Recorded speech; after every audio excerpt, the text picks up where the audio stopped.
मालवा तथा बुंदेलखंड में मराठा अभियान।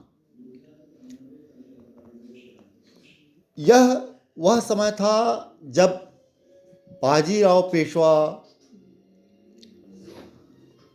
महाराष्ट्र की आंतरिक समस्याओं से लगभग निजात पा चुका था।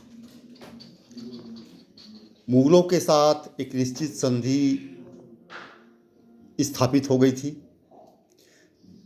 निजाम की तरफ से भी वह निश्चिंत था और इस काल में मराठों ने अपना रुख उत्तर की ओर किया, जिसमें मालवा और बुंदेलखंड प्रमुख थे। इस काल में मराठा उत्कर्ष ने अपना पैर महाराष्ट्र के बाहर फैलाया।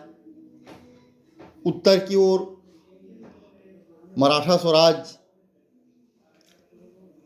विस्तृत हुआ।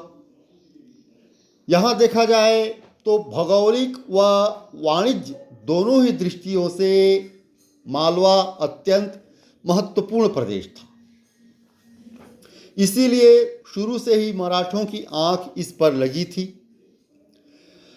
वहाँ का तत्कालीन सूबेदार गिरधर बहादुर एक सुयोग्य प्रशासक था, जिसने मराठा विरोधी नीति अपनाई थी। 1724 में चिमनाजी अप्पा तथा उदयजी पवार की सेना ने मालवा के सूबेदार गिरधर बहादुर को हरा दिया व मार डाला। 1729 में उज्जैन पर कब्जा कर लिया गया। बाजीराव ने मालवा को पवार, होलकर तथा सिंधिया में विभाजित करके उनकी तथा केंद्र की राशि नियत कर दी। 2 अक्टूबर 1729 को सवाई जय सिंह को मालवा का सूबेदार नियुक्त किया गया। वह भूतपूर्व सूबेदार की मराठा विरोधी नीति के स्थान पर उनके प्रति तुष्टीकरण की नीति अपनाने के पक्ष में था, क्योंकि मुगलों की मराठों के विरुद्ध असफलता वह देख चुका था। इसीलिए उसने 1730 में बाजीराव के साथ समझौते का प्रस्ताव रखा।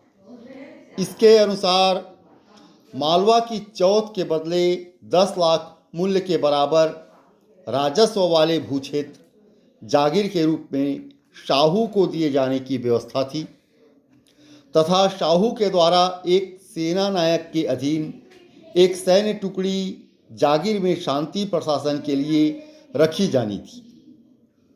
किंतु मुहम्मद खां बंगश की सलाह पर बादशाह ने इस समझौते को नामंजूर कर दिया।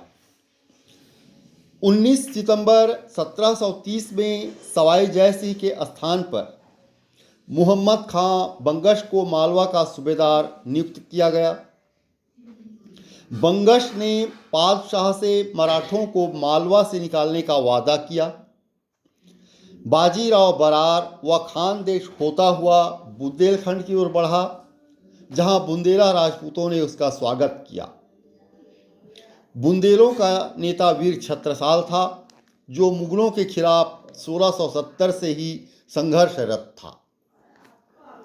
1728 के दिसंबर में जैतपुर के पास युद्ध में छत्रसाल के हार जाने के कारण बुंदेले इस समय विषम स्थिति में थी।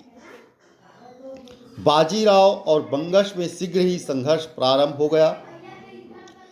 उत्कृष्ट तोपखाने के बावजूद बंगश को बाजीराव ने समर्पण के लिए विवश किया। उसने बुंदेलखंड से हटने और छत्रसाल पर हमला न करने का वादा किया।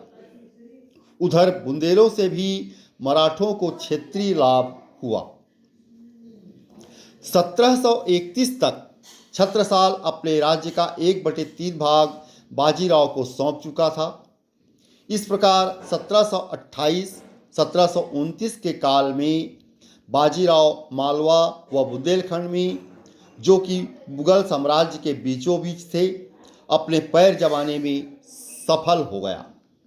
इस प्रकार ये बाजीराव का मालवा बुंदेलखंड अभियान अत्यंत ही सफल था।